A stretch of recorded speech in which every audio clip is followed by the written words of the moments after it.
Gracias por estar con nosotros. Pues un gusto poder aprovechar la venida de Pablo Vivas al retiro que tuvimos este fin de semana, que salió hermoso, profundo, muy meditado, reflexivo. La verdad que las personas se fueron muy contentas, Pablo, así que muchísimas gracias y felicidades porque fue un gran evento. Y ahora pues tenerlo aquí antes de que parta a su gira que va a varios estados de la República. ¿Dónde vas? Cuéntanos nada más. Sí, bueno, hoy vamos a estar, estamos lunes, hoy a las 8 de la noche, ya vamos a estar en Cuernavaca. Ajá. Ok, muy bien. Un evento importante allá en Cuernavaca. Vamos a estar en Morelos, ¿no? Morelos. Correcto, sí. A las 4 de la tarde.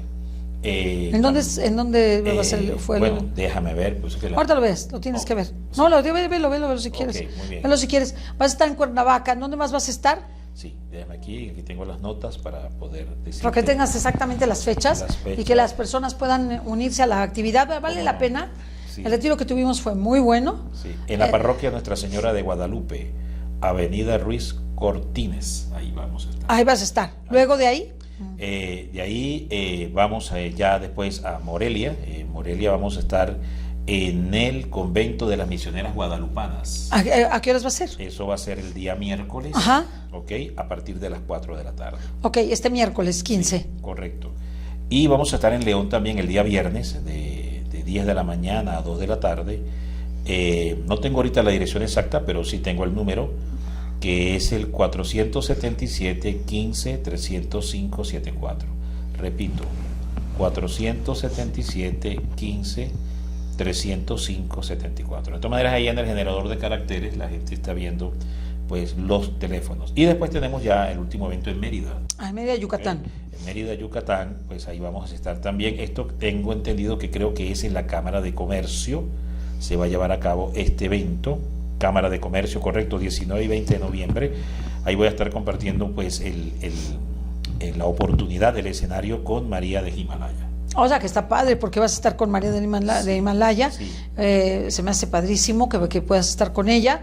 Además que es extraordinaria, ella vas a estar muy contento, muy contento. También nos van a acompañar dos sacerdotes, el padre Cristian Barba y Jorge Rodríguez. Está padre. Está padre el evento, que está en cambio de Monterrey, para que la gente sepa que en Monterrey no vas a ir. Sí, no, de momento quedó pospuesto para la próxima visita. Sí. Por cuestiones de logística y ya entonces... Mejor Mérida. Mejor Mérida, sí. Mejor Mérida, que ya prácticamente es un hecho que sería que... ¿qué fechas es el de Mérida? 19 y 20. 19 y 20. Sí, a partir de las, creo, 8 o 9 de la mañana. Sí, o sea que es un retiro todo el día y luego el siguiente es otro. Correcto, sí. Sí, o sea, sábado y domingo. Son 2 días. Sábado y domingo. Bueno, correcto, muy bien, lo cual se me hace increíble que puedas estar. Y Pablo, cuéntanos un poquito. Ayer nosotros tuvimos aquí en la Ciudad de México una marcha multitudinaria por la cuestión del Instituto Nacional Electoral. Que no es materia de Pablo, ni muchísimo menos, pero hay algo detrás de todo esto que yo le pedí a Pablo que tratáramos. ¿Cuál es la verdadera marcha y qué es lo que Dios nos está pidiendo? ¿Cómo vamos a transformar nuestras instituciones, nuestros gobernantes? ¿Cómo vamos a lograr lo que no se logra con marchas, hermanos? O sea, la marcha te deja satisfecho, fuiste, pusiste tu pancarta, gritaste, eran muchos. Los medios dijeron unas cosas, dijeron que eran muchos, otros que poquitos. El gobierno dijo que pues eran pocos. En fin, nunca vamos a ponernos de acuerdo cuántos fueron realmente, aunque eran muchísimos, efectivamente, porque yo estuve ahí, muchísimos. Pero lo que es importante es qué es lo que Dios quiere, no tanto la marcha. O sea, queremos modificar nuestro país, queremos transformar nuestro país. Estamos en una circunstancia muy delicada, nosotros, muy delicada, por todo el entorno, porque no nada más es la cuestión política en sí misma, sino lo que implica la seguridad, la educación, la trascendencia hacia el futuro, la estabilidad y una serie de cosas que nosotros no tenemos, como la mayoría de los países de habla hispana, aquí en América y en América Latina. Entonces, ¿qué te parece? ¿Qué es lo que tú ves en esta conglomeración? ¿Qué podríamos sacar de provecho espiritual de algo tan importante como fue una marcha multitudinaria, cuyos efectos no lo sabremos? Realmente parece que no serán muchos los efectos, finalmente, bueno, igual puedes detener la iniciativa y todo esto, que no es lo importante, pero ¿qué es lo que quiere Dios? Bueno, Cecilia y querida audiencia del mundo católico, fíjese algo interesante. Hubo una marcha hace 105 años de 70.000 personas en Cova de Ira, en Fátima. Fue una marcha. Y fueron 70.000 personas. Sí. Y hubo unas preparaciones previas de otras marchas que se fueron dando también Sí. en los meses Sí. anteriores, donde la primera marcha después del 13 de mayo trajo una concentración de 3.000 personas, 3.000, 4.000. Que para ese momento histórico y para ese lugar era muchísimo, era multitudinario. Y los medios de transportación eran muy rudimentarios, ¿no? Precarios. Eran precarios totalmente, de manera, una locomoción agrícola total, o sea que estamos hablando de que no es la modernidad que tenemos hoy en día para podernos desplazar. Y aún así, en esa primera concentración, alrededor de esta manifestación de la Virgen, fueron 3.000. Después hubo otra en las siguientes apariciones, todo esto según el vivo relato que Sor Lucía da en un libro que ella escribió, que se llama Los Relatos, el relato de Sor Lucía. La memoria de las memorias, gracias, sí. Ceci. Sí. Las memorias de De Sor Lucía. Muy bien. Y entonces acontece que después hubo otra concentración en vista a otra aparición que iba a haber de la Virgen, fueron como unas 30.000.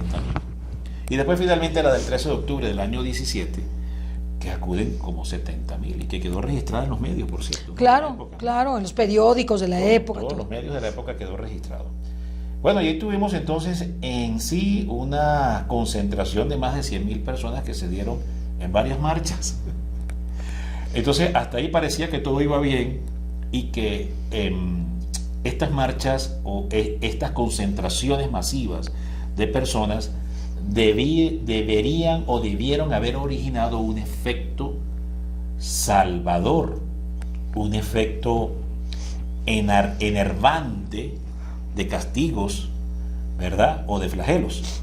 Claro. Era lo que se esperaba que esas marchas, en aquel entonces, haciendo como un paralelismo, ya que me han Sí. hecho la pregunta, se esperaba, deberían haber producido. Pero ¿qué fue lo que sucedió? Fíjate, se reúnen finalmente en el interín de 6 meses, en el año 17, allá en Cova de Ira, en la explanada, que también fue una explanada, Sí. donde llegó bastante gente igual.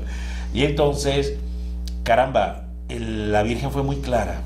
La Virgen dijo: dejen de ofender a Dios, porque Dios Está muy ofendido. y tienen que hacer sacrificio, penitencia, oración, es decir, se tienen que convertir. A ver, está bien que vengan,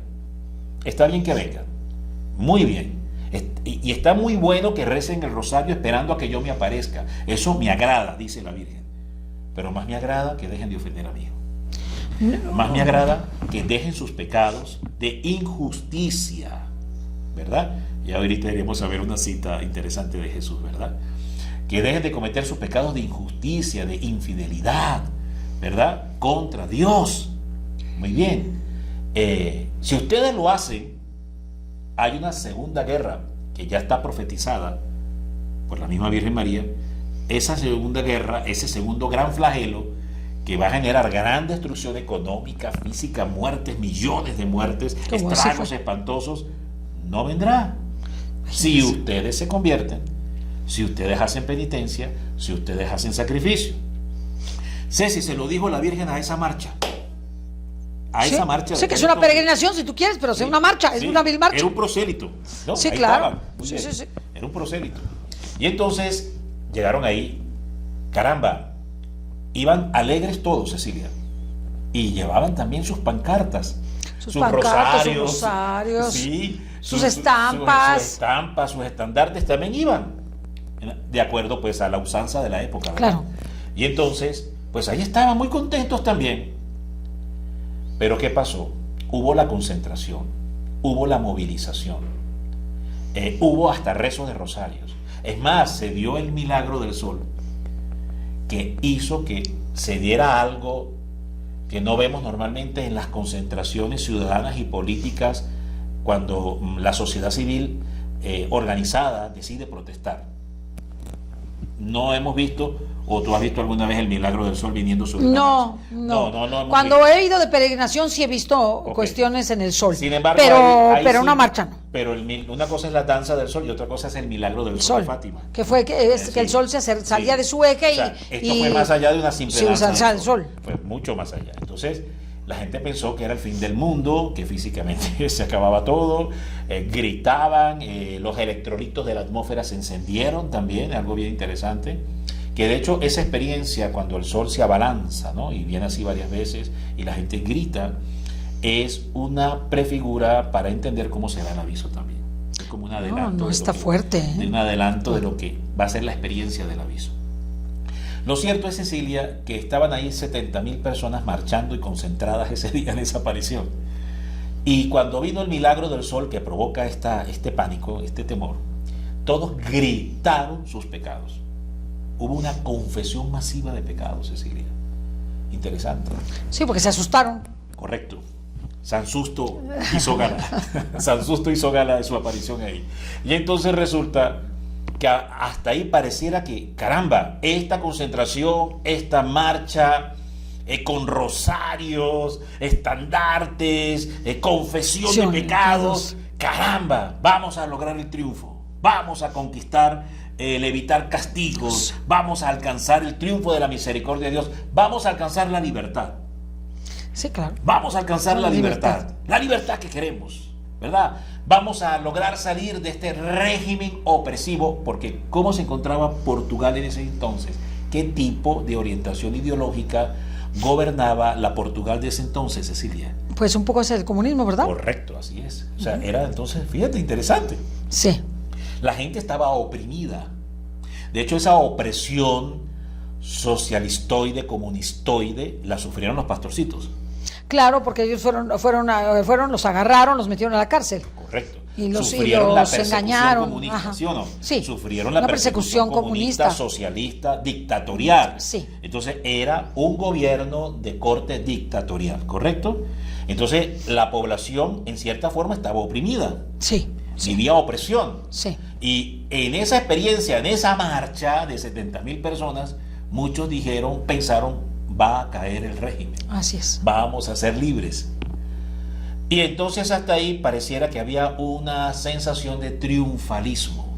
Y no sé si le quieres explicar a la gente qué es el triunfalismo. Pues bueno, simplemente el triunfalismo es como la percepción de que pues se ha logrado el objetivo de haber ido, de haber marchado, de haber rezado los que rezaron o oído los que fueron.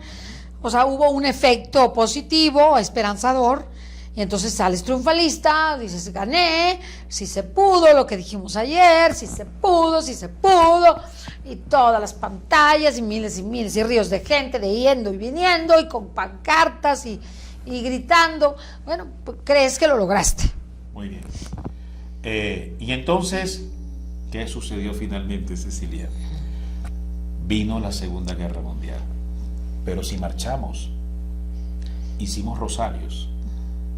Es más, confesamos los pecados. ¿Pero qué fue lo que faltó, Ceci? Que no evitó que viniera el castigo. Yo creo que no se convirtieron realmente. Porque no hubo conversión. Ahí está el problema. Entonces, si esta primera concentración prosélito que se dio en Fátima alrededor de las apariciones de la Santa Madre, solo se hubiera agregado lo más importante, que era lo que ella pidió en el mensaje. Dejen de ofender a mi hijo. Arrepiéntanse, conviértanse. Está bien que vengan y se concentren en 70.000, en 100.000. Está bien. Pero más importante es que se conviertan y se arrepientan y dejen de ofender a mi Dios. hijo. Entonces, ¿en qué quedó el triunfalismo? En nada, fue un día de triunfalismo frente a una gran tribulación que desde la Segunda Guerra Mundial más el sufrimiento que ellos en lo personal pudieron haber tenido. Entonces, ¿qué le pudieras decir, Cecilia, a aquella persona que está del otro lado de la pantalla? Licenciada Cecilia, usted me está robando la esperanza, usted me está desinflando. No hable así, porque nos está robando la esperanza, me desinfla. Yo quiero sentir que sí fue un éxito grande y que vamos a salir adelante. Los de Fátima dirían lo mismo. Sí. Entonces, pero no No, ya la segunda guerra que anunció y todo el estrago y la gran tribulación y este régimen opresivo que tenemos encima, esto va a caer y se va a evitar ese flagelo. No nos vengas a decir lo contrario. Entonces, yo lo que les diría es que ninguna marcha va a ser el efecto que cualquier persona común, sencilla, anhela frente a las circunstancias que vive. De un gobierno, de una familia, de una cuestión social, no la vamos a transformar si nosotros primero no nos transformamos.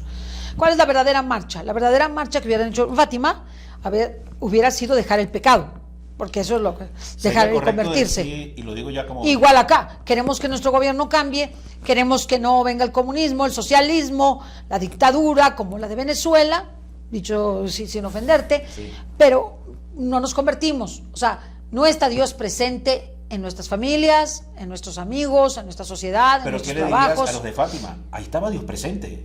Ellos estaban rezando el rosario. Sí, pero lo hicieron, por eso es el triunfalismo. Exacto. Lo hicieron ese día, pero salieron de ahí al día siguiente, volvieron a sus mismos pecados. Exacto. Volvieron a ofender a Dios. Y es lo que quisiera yo transmitirles en esto que compartimos Pablo y yo, cuál es la verdadera marcha. El Señor quiere que cambiemos nuestras vidas, que dejemos de ofenderlo, que dejemos el pecado y que dejemos de hacer nuestras prácticas en donde Dios no está. Cecilia. Convertirnos en una palabra. Uno se hace una pregunta, ¿no? Digo, a raíz de toda mi experiencia de Venezuela, ¿no? Uno llega a la conclusión, y millones de venezolanos llegamos a la misma conclusión, que marchas y concentraciones no derrumban gobiernos. No, porque el gobierno es el que tiene el monopolio de la fuerza pública y tú no puedes competir con eso. Que cambia reyes y cambia gobiernos es la conversión. Así es, porque el pueblo es el que... Segunda de Crónicas 7:14, ¿te acuerdas de esta cita? Sí. Muy emblemática. Y si mi pueblo sobre el cual es invocado mi nombre se humilla, se convierte. Sí, claro, se convierte. Se convierte. Y busca mi rostro, ¿no? Sinceramente. Correcto. Yo oiré, ahí sí oiré. Yo oiré desde los cielos y sanaré su tierra, liberaré su tierra. Y todos los beneficios que ahí mismo dice, ¿no? Pero entonces lo primero es, si mi pueblo sobre el cual se invoca mi nombre, es decir, estamos hablando de los que dicen ser católicos, los que dicen estar bajo el nombre de Dios y bautizados, ¿ok? Mi pueblo sobre el cual se invoca mi nombre, se humillare. Y esto es interesante porque significa, la palabra humillación significa una profunda contrictación por haber pecado contra Dios y una firme decisión de no volver a ofenderlo. ¿Es eso o no es esa la humillación? Sí, eso es lo que quiere el Señor, que el reconocimiento del pecado y arrepentimiento. Correcto. Y propósito de enmienda, cierto. Ajá. Tuve una experiencia con el padre Luciano, la voy a compartir. Estábamos en los arbores de junio del año 2011. Venezuela iba a ser consagrada al Inmaculado Corazón el 26 de junio del año 2011, como en efecto se consagró al Inmaculado Corazón en la advocación de la Virgen de Coromoto, que es la patrona de Venezuela. Y entonces estábamos unos meses antes de eso y yo había recibido al padre Luciano en esos días en mi casa y estaba ahí sentado en el comedor de mi casa y yo estaba muy contento, así como cuando se sale a marchar.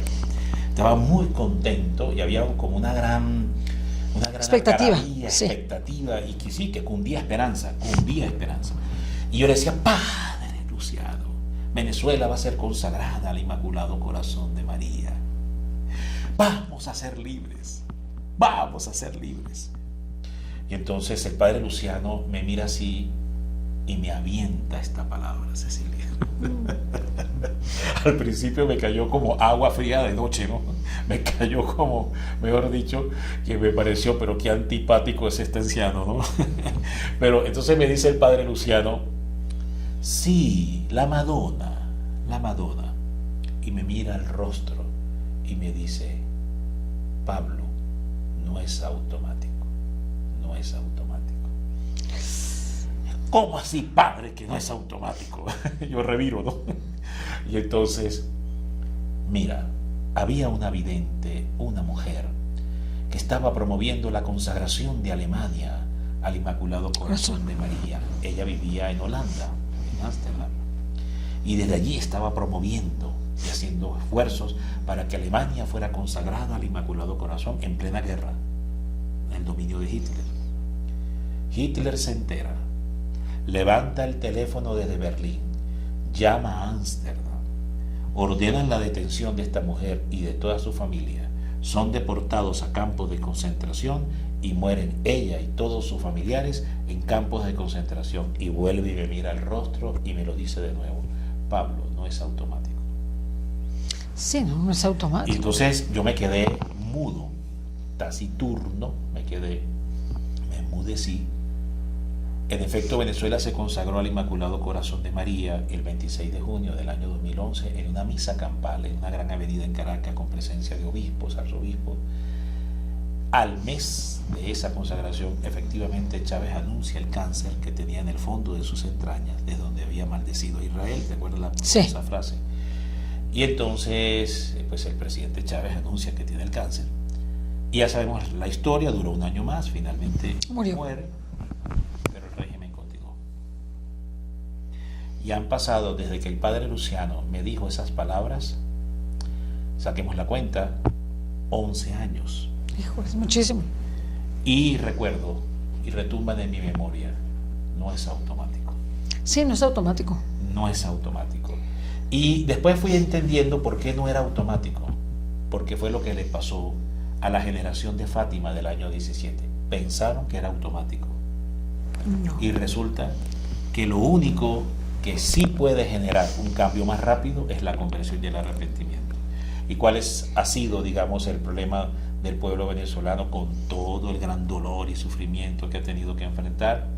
Es que ha sido un camino lento hacia la conversión. Sí ha dado pasos. Sí ha dado pasos, pero sigue... ha sido lento porque los grandes pecados de la nación venezolana siguen todavía estando presentes. Si bien ha habido cambios, ha habido un dar pasos, como dije, un querer hacer los cambios necesarios, pero ha sido lento.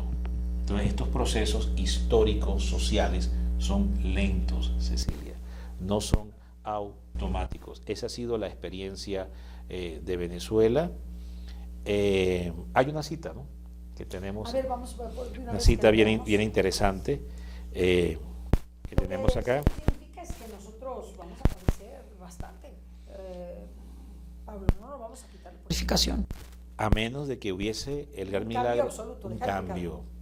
Si mi pueblo, sobre el cual es invocado mi nombre, se humilla, indistintamente si marcha o no.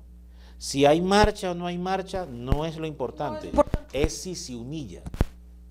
Sí, la clave no es que marche, es si se humilla. Entonces, correcto. Entonces, sobre el cual es invocado mi nombre, se humilla, yo oiré. De lo contrario, están cerradas las esclusas del cielo, están cerradas, a menos, y esto es importante decirlo, lo único que abre las llaves del cielo para que la oración sea escuchada es la humillación y el corazón contrito y humillado, porque esa es la promesa del Salmo 37. Sí. Un corazón contrito y humillado jamás despreciará al Señor. Por tanto, la única llave que abre las esclusas y las compuertas del cielo para que la oración llegue hasta el tercer cielo es la humillación y el arrepentimiento. Y de hecho tenemos algunos riesgos, ¿no?, que se pueden presentar. Vamos a hacer como una especie de paralelismo de esta cita. Mateo capítulo 23 nos habla precisamente de qué cosa, Cecilia, de 8 ayes que Jesús hace contra quién. Fariseos y escribas. Contra los fariseos y los escribas. ¿Será posible, caramba, que queremos ver cambios de Dios, pero estamos viviendo en el fariseísmo? Sí. O sea, quiero que Dios me libere, quiero que Dios me liberte, pero soy un fariseo. Entonces vamos a ver algunas citas de estas donde Jesús, por ejemplo, dice esto, interesante, Cecilia. En el 24-23, si quieres lo puedes leer tú, Cecilia. No veo nada. A ver, póntelo aquí lo tienes, para que veamos, pues, qué es ser fariseo y qué es lo que Dios nos pide. 23 aquí. ¿27? No, es el 23, aquí. Acá. Este. Ay de vosotros, escribas y fariseos, hipócritas, porque pagáis el diezmo de la menta, del eneldo y del comino, y habéis descuidado los preceptos de más peso de la ley, la justicia, la misericordia y la fidelidad. Y estas son las cosas que debéis haber hecho sin descuidar aquellas. Guías ciegos que coláis el mosquito y os tragáis el camello. Ok, muy bien. Palabra de Dios. Te alabamos, Señor. Entonces, ¿qué es lo que el Señor nos pide, Cecilia?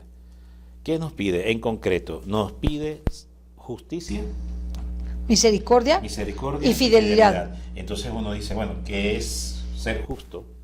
¿Qué es ser misericordioso? ¿Y qué es ser fiel? Convertido, un alma convertida. Conversión, porque alguien que está convertido, pues vive en la justicia, vive en la misericordia y vive en la fidelidad. Ahora, se puede ser religioso, ¿verdad? Como le pasó a la generación de Fátima. ¿Sabes cuántos rosarios se hicieron durante los 6 meses de las apariciones? No tengo idea. Más de 100.000. Es muchísimo. ¿Y cómo usted sabe, doctor Pablo, que fueron más de 100.000? Pues sencillo. 3.000 en la segunda aparición, 3.000 en la tercera aparición. ¿Cuántos hicieron? Pues 3.000 rosarios. Sí. ¿Verdad? Esperando que la Virgen se apareciera. Después hubo otra donde fueron 30.000. ¿Cuántos rosarios hicieron? Pues 30.000. ¿Y cuántos hicieron en la última aparición? 70.000. 70.000. Entonces hubo más de 100.000 rosarios. Pero no se convirtieron, ni se arrepintieron, ni dejaron de rezar, ni dejaron de ofender a Dios. Y no solamente era para ellos esta advertencia, era para toda la humanidad. De todos los tiempos. Porque el flagelo de la guerra mundial, de la Segunda Guerra Mundial, fue para todo el mundo, correcto, incluyéndolos a ellos. Correcto. Es decir, es una advertencia que se extiende como un eco para todos los tiempos de la historia. Para todos los tiempos de la historia, lo cual quiere decir que nosotros, en esta extensión de los ecos de la historia, estamos a punto de una guerra mundial, ¿no? Sí, para nadie es un secreto. Para nadie es un secreto, está público, hacen declaraciones los chinos, los rusos, los norteamericanos, los coreanos, los japoneses, que se acaban de reunir, acaban de decir que es una amenaza para ellos Corea del Norte, y es como una bola de nieve que empieza a crecer y a crecer y a crecer. Entonces tienes esa amenaza que es una amenaza para todos, no nada más para los que viven en Europa, para todos, o en Asia. Y lo segundo, que tendrá un impacto en América muy grande.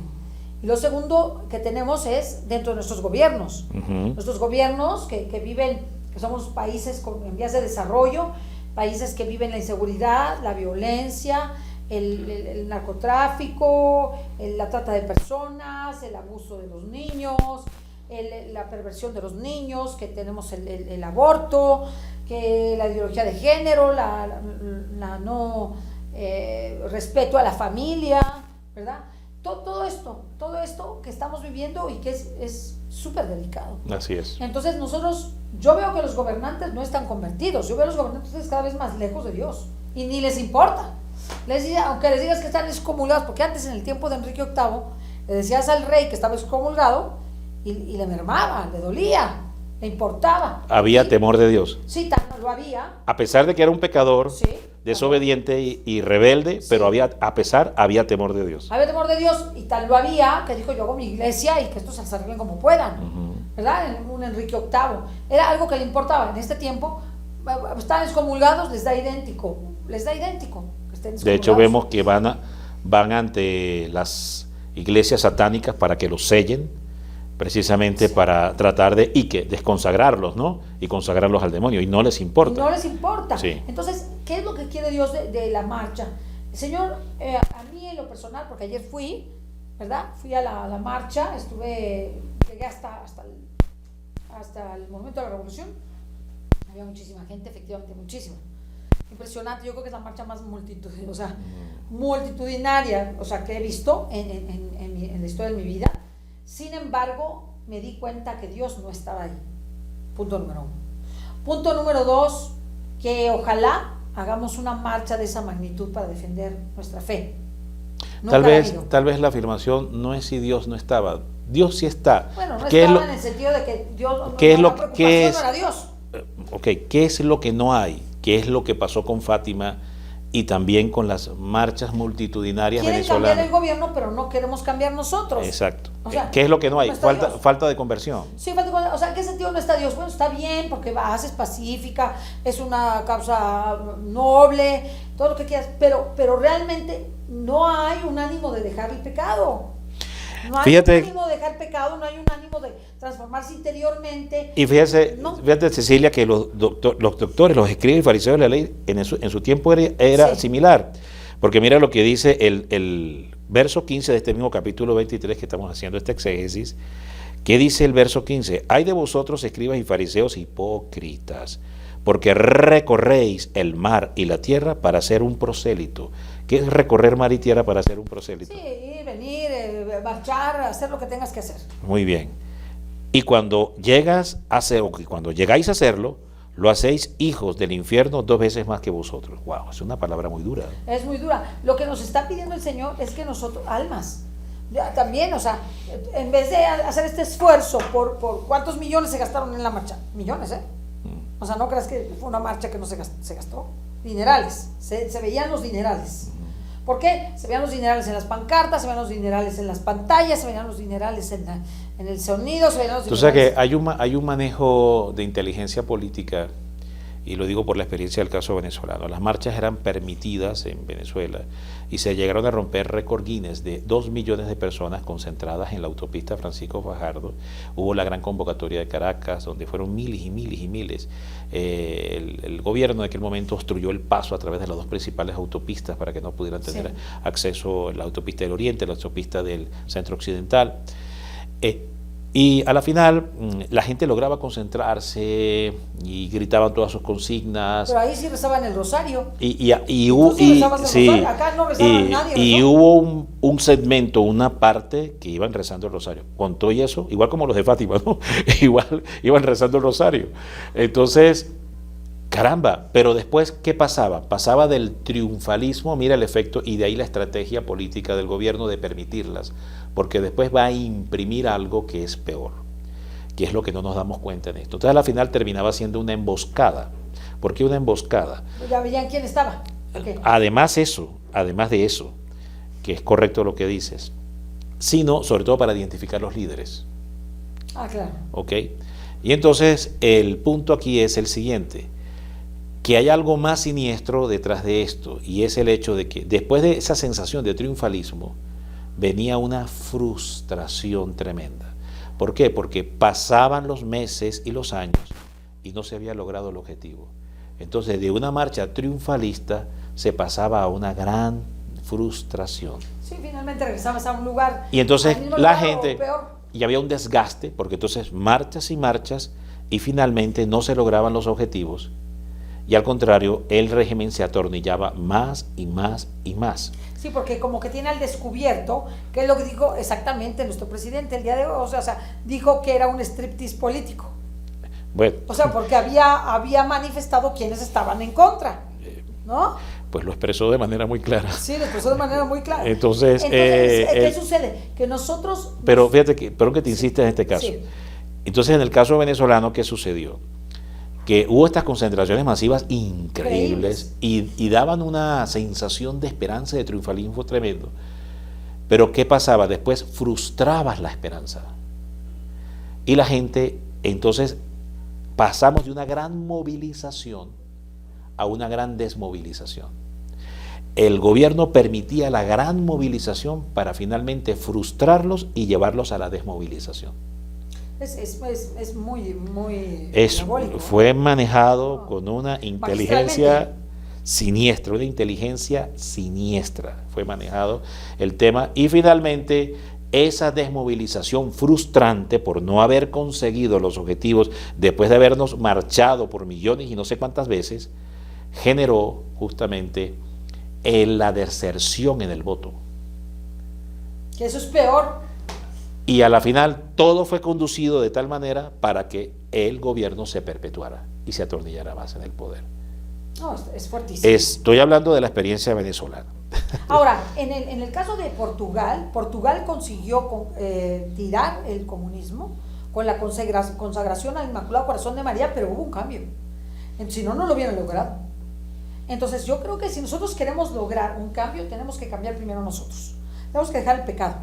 Tenemos que verdaderamente hacer oración, penitencia, sacrificio. Es clave. Rezo del Santo Rosario. Tenemos que cambiar.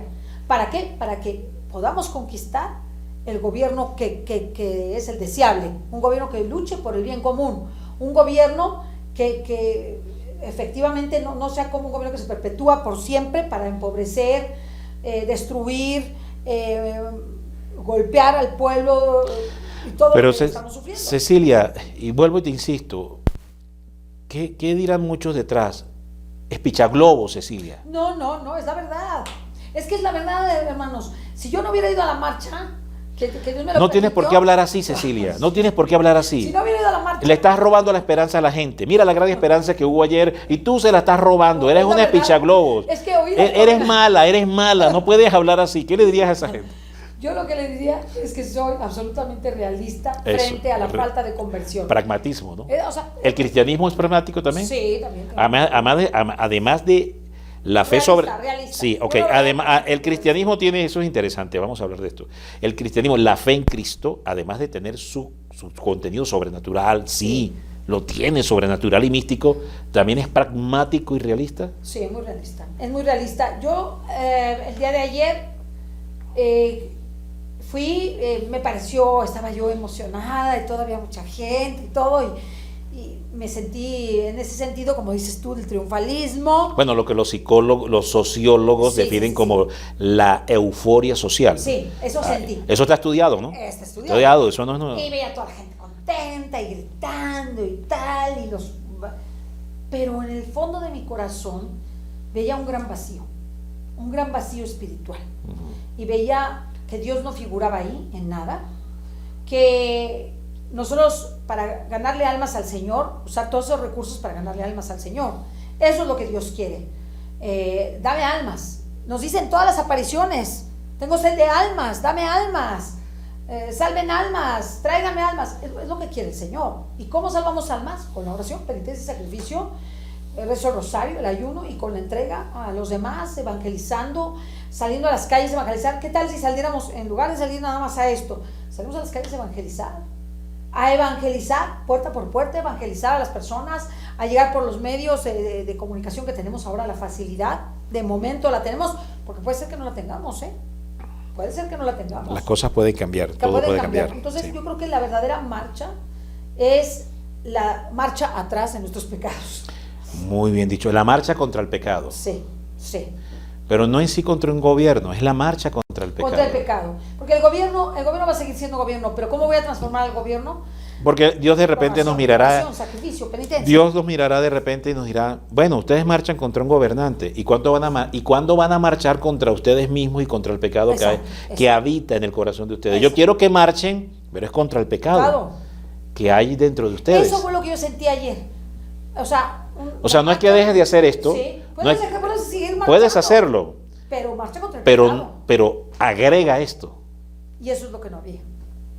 Y con tristeza, yo ya me regresé, ya no quise, cuando me regresé me di cuenta, conforme fui caminando, la gente venía muy pacífica, venía contenta, pero yo en el fondo sentía que no era lo importante. O sea, que verdaderamente era importante era la conversión y que Dios tenía que figurar en todo cuanto hacíamos, dejando el pecado, marchando para dejar el pecado y para llevarle almas a Dios. Haz todo esto para llevarme almas. Eso es lo que sonaba en mi interior. Haz todo esto, pero para llevarme almas, para cambiarlas, para dejar el pecado, para transformar a tus hermanos. No te desgastes en esto. Ir a las marchas o no ir a las marchas, finalmente está bien, pero no hay más. No va a haber más porque espiritualmente no hay más. Hay un vacío espiritual inmenso. Entonces, nuestra patria, yo creo que en la mayoría del mundo, la verdad. Entonces, pienso que... Ahora, es un asunto de redirección. Porque la fuerza y la energía está. Ahora, ¿qué es lo que hay que hacer? Es redireccionar esa fuerza y esa energía, pero hacia la conversión. Hacia la conversión. O sea, con este mismo ímpetu, con este mismo esfuerzo, con esta misma alegría, con esta misma disposición, pero contra el pecado. Eso veía yo. Contra el pecado, pero contra el pecado. Exactamente. Exactamente. pero contra el pecado. Y contra de todo aquello que vaya en contra de Cristo. Le decía, ¿por qué? No, Pero ¿qué le dirías a aquella persona? Cecilia, pero es que al hacerlo de esta forma lo estamos haciendo contra el pecado.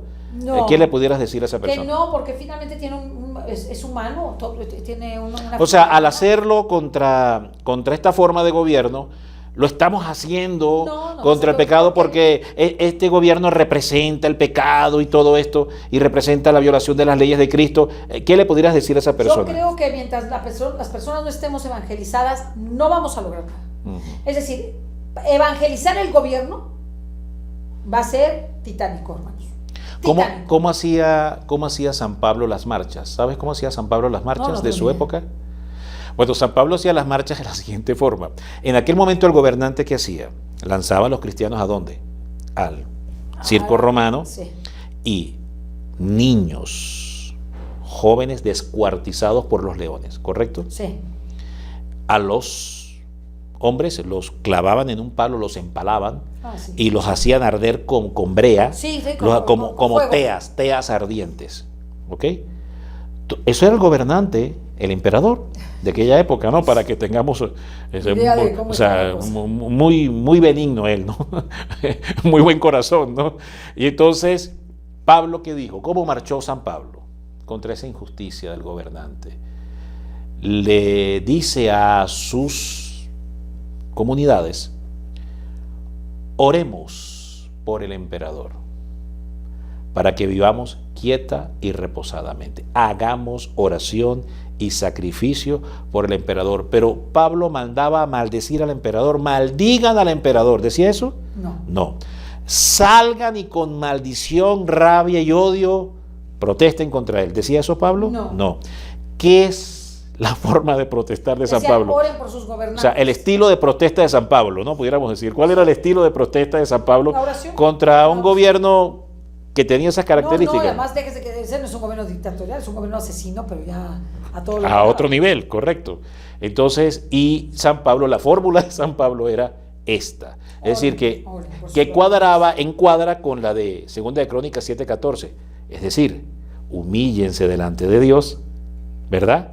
Arrepiéntanse y Dios ahí sí escuchará y les enviará la sanación y la liberación a su tierra. Yo creo que tenemos que orar mucho por los gobernantes, hacer muchos sacrificios por ellos.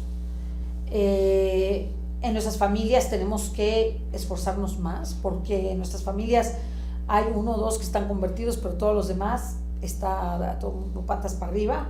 Los jóvenes no se quieren casar, viven en amaciato, viven nada más con la pareja, no quieren bautizar a los hijos, es una cosa terrible, no los educan en la fe. Las personas viven en adulterio, un número importante de personas viven en adulterio, o viven solamente juntas, eso es todo. Se ofende mucho a Dios, se cometen muchas injusticias contra las mujeres, los niños, contra los pobres. La verdad es que estamos en un momento de muchísima apostasía. En todo el mundo. En todo el mundo. En todo el Nada mundo. más México, ¿verdad? Todo el mundo. En todo el mundo. Y yo creo que el Señor nos está llamando a un cambio. No es automático, como tampoco lo fue la consagración que se hizo el 25 de marzo. 26 de junio.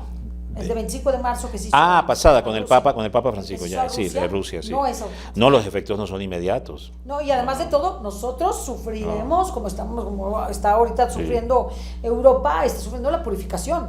O sea, a lo mejor será minorado la magnitud, pero tampoco lo sabemos. Hay muchos mensajes místicos que hablan de un gran triunfo, de la esperanza, de la liberación de las naciones, pero no antes sin pasar por la purificación.